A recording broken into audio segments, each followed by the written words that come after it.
This is the new Mercedes S-Class, and it's got some very big boots to fill because the old one was just so good. It's also got to beat its traditional rivals like the Audi A8. However, it's also got to beat the Auto Express current luxury car of the year, which is actually the Range Rover. Ever since the first S-Class arrived in 1972, it has always dominated the luxury car sector. Well, until it was recently deposed by the Range Rover. So, can this new one regain its crown? To find out, Auto Express road test editor James Disdale will be comparing it to the Range Rover and Audi A8 in a number of key areas. Okay then, first things first. Now obviously with cars such as this, one of the most important things is just how luxurious they are. The Range Rover sets the benchmark for the Mercedes to beat. And starting at £71,000, this TD V6 Vogue is the pick of the range. By comparison, the long wheelbase A8 3-litre TDI SE seems a bit of a bargain, and less than 64 grand is the least expensive car here. This stretched S350 Blue Tech LSE costs £2,000 more than the Audi, but is it really worth the extra money? Well, in terms of luxury, the Mercedes, well, they've just taken it on a step with the new S-Class. The quality of the materials is fantastic. The leather, the wood, it just feels like a real top quality item. It's just lovely to sit in. You know, you feel like you're someone important when you're in the back of an S-Class. The Audi, it's great quality materials. It's beautifully put together. It just doesn't have quite the special feel of the S-Class. Just feels a bit more like an Audi A4 and an Audi A6, you know, a top of the range version of that. The Range Rover, well, I mean, what can you say about the Range Rover? You know, it's got that British blend of wood and leather. It always feels special, and particularly the raised kind of seating position, even in the back, you know, you feel like you're on top of the world. Despite this, the S-Class is still the most luxurious. The Range Rover comes an impressive second though, with the Audi A8 third. Limousines are often used for carrying dignitaries about. Obviously I'm not a dignitary, but it is important to find out just how comfy this car and its rivals are in the back. The S-Class is offered with a range of seating options. This one has the £4,000 executive seat package, but you can pay even more to make them recline up to 43.5 degrees. That's more than in any other car. The Audi doesn't have such versatile rear seats, but in the back it's no less spacious than the Mercedes. It may be big on the outside, but the Range Rover has 80mm less rear legroom than the two Germans. But does this really matter?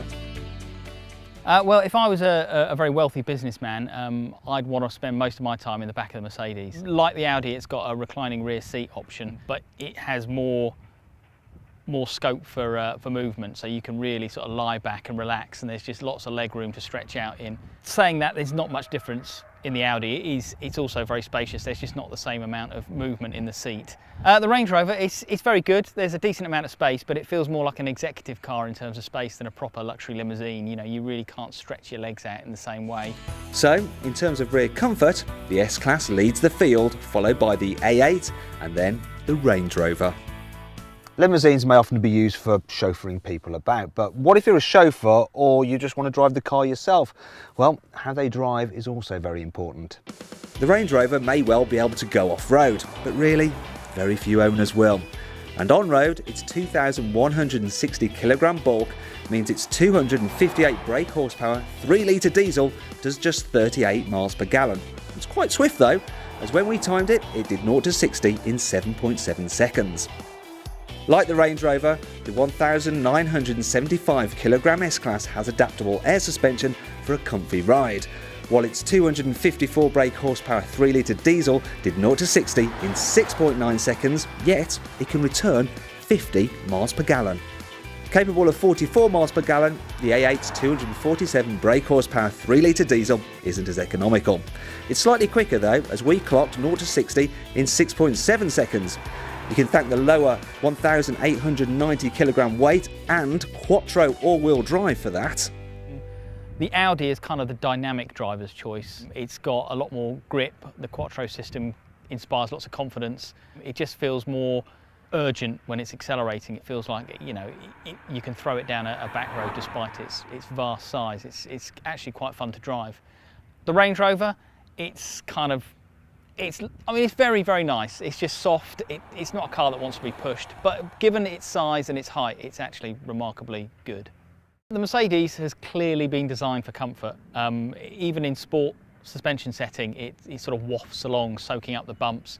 The steering's beautifully weighted and it's very precise, but it's not a car that really wants to be hustled. It just wants to move along at its own pace, which in fairness is quite quick. I mean, even that diesel engine has got lots and lots of torque and it really, really motors along.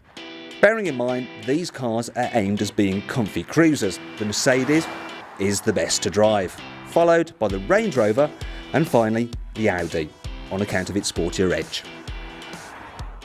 Mercedes likes to think that its S-Class is at the cutting edge of technology. But how does it actually measure up compared to its rivals? Both the Audi A8 and the Range Rover are gadget laden. You can get posh stereos, high-tech screens, surround cameras and huge sunroofs. But being the newest, the Mercedes has an advantage. It gets the latest displays, most advanced night vision system and even hot stone massage seats.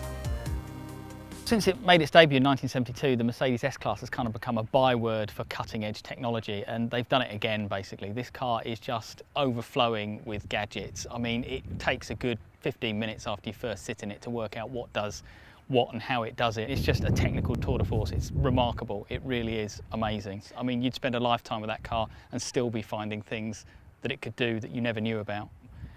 The Audi is very good, and in isolation you'd think this car is brilliant, but it just feels a little old tech with its standard analog instruments and things like that. The Range Rover, well, you know, it tries, but it just feels a little bit off the pace here. The touchscreen sat-nav is starting to feel really creaky now. The TFT dials, they're good, but you sit behind the wheel of the S-Class and they suddenly feel massively outdated in the Range Rover. It's clear the S-Class leads the field for technology, as well as being the most luxurious, plus the best to drive and to be driven in.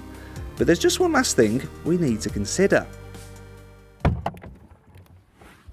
A car such as this are sometimes used by criminals to carry bodies about, so it's important you can fit a human in the back. Seriously though, it is important that you can actually fit the luggage from all your occupants in the back, on at least a few sets of golf clubs. So how do the cars measure up in this respect? The S-Class's boot capacity is a respectable 510 litres. Interestingly though, the A8 is exactly the same size. However, the Range Rover has a 909 litre capacity, and with the seats folded, it can swallow 2,030 litres. In the unlikely event you're going to have these as a family car, then the Range Rover wins hands down. It's got a huge boot. It's the only one that you can fold the rear seats flat in. You know, it copes like a proper family car. The Mercedes and the Audi, there's a fixed rear bench. The boots aren't exactly small, but they're encumbered by little cutouts for refrigerated centre armrest things and stuff like that. So it's just, they're not massively practical. They're designed to waft up and down motorways flat out with businessmen in the back. This means the Range Rover is the most practical here, and overall it's a better luxury car than the Audi A8. Thing is though, the Mercedes S-Class is even better. I think in this market, for a limousine, you want luxury and you want comfort and you want refinement, and the Mercedes, well, it doesn't edge it, it beats them both quite comfortably. It's very good at what it does.